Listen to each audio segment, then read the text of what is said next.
Salam alaikum les amis, bienvenue dans cette très courte vidéo faite pour démontrer le manque de sérieux et l'incompétence de la team épistémologie, là, des débatteurs acharites, incompétence en matière coranique en particulier observée lors du débat contre Maestro Verardi.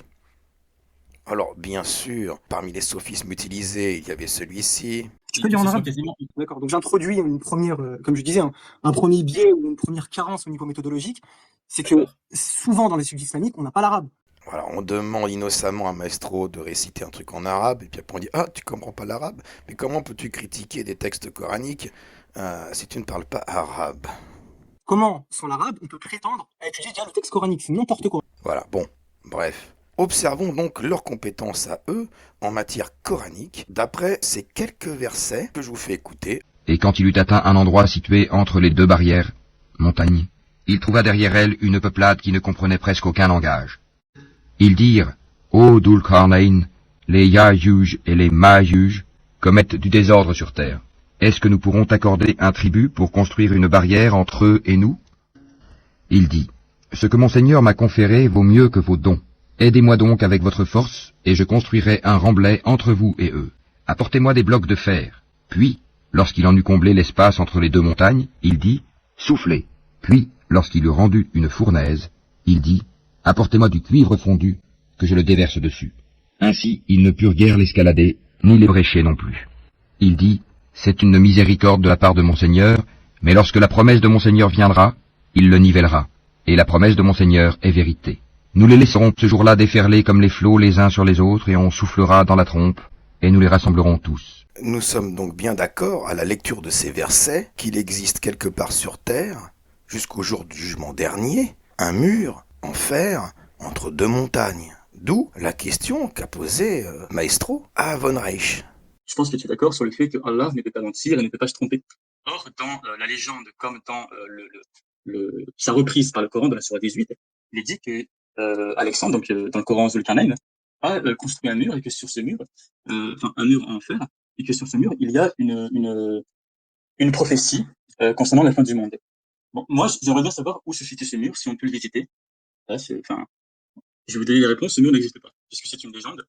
Donc, à partir du moment où ce mur n'existe pas, soit Allah a menti, soit il s'est trompé.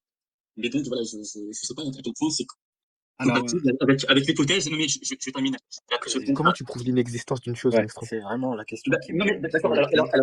Alors, il existe, mais il est où? Il est où? Ce mur, il est où? Ça, c'est une question pour mettre en difficulté n'importe quel apologète de l'islam. D'ailleurs, Majid Lukacha lui-même l'avait très bien compris. Il y a quelques jours seulement, il avait déjà lui-même fait une vidéo. Je vous mets le lien d'ailleurs de cette vidéo en description. Et je vous passe maintenant un petit extrait pour vous faire comprendre que cette question-là, c'est une véritable bombe qui détruit le Coran.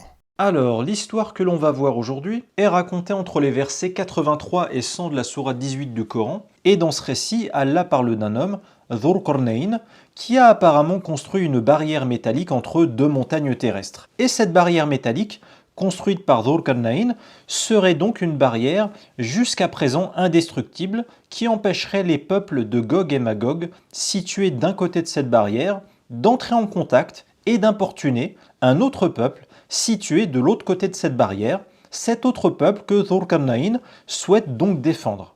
Mais le problème avec cette histoire racontée par Allah dans le Coran, c'est que cette barrière métallique est censée exister actuellement sur Terre en 2024, puisqu'elle ne s'effondrera qu'à la fin des temps selon Allah, et pourtant actuellement sur Terre, cette barrière métallique dont parle le Coran n'existe pas, jusqu'à preuve du contraire, et aucun musulman ne l'a jamais trouvée.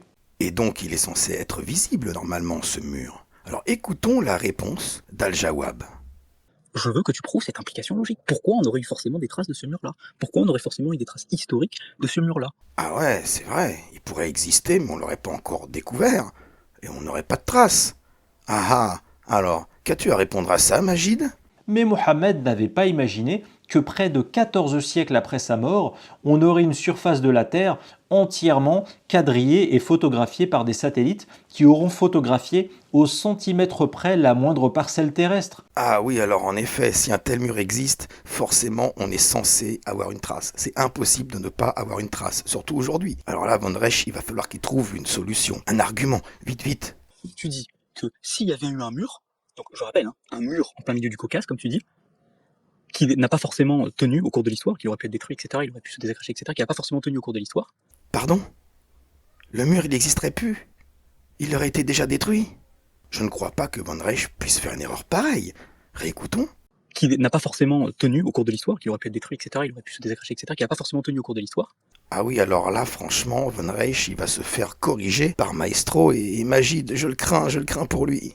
D'abord, permets-moi de corriger une erreur qui est d'ailleurs assez étonnante de ta part, puisque le Coran lui-même dit que ce mur sera détruit uniquement lors de la fin des temps.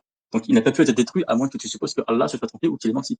Mais le passage coranique est clair, c'est en lien avec la prophétie, la soi-disant prophétie. Le mur ne sera détruit qu'à l'époque de la fin des temps, lorsque les Gog et les Magog viendront envahir le monde. Donc il n'a pas pu être détruit. Donc tu vois, déjà là, tu es en train de te contredire, ou du moins de contredire Allah, ce qui est quand même assez étonnant. Oui, car comme en 2024, la fin du monde n'est pas encore arrivée, ça veut dire que la barrière métallique est censée se trouver quelque part sur Terre actuellement et empêcher actuellement les peuples Gog et Magog de la franchir. Ça, c'est quand même très surprenant, hein. De la part d'un débatteur musulman qui jouait le mec super pointilleux au point de dire ce genre de choses au début du débat, rappelez-vous. Comment, sans l'arabe, on peut prétendre à étudier déjà le texte coranique? C'est n'importe quoi. Eh oui, mais à quoi ça va te servir de parler arabe si t'as même pas lu le Coran, si tu le connais pas? Maintenant, on comprend pourquoi vous passez votre temps à parler épistémologie, les gars. Logique aristotélicienne, spécificateur extrinsèque, être émergent, je ne sais trop quoi. C'est parce qu'en fait, vous connaissez pas le Coran, vous connaissez pas l'islam. C'est grave. Très grave.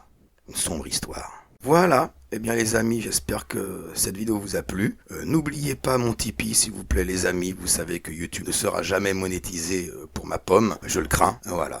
N'hésitez pas à partager la vidéo, cliquer sur le pouce, etc. Et puis à très bientôt les amis.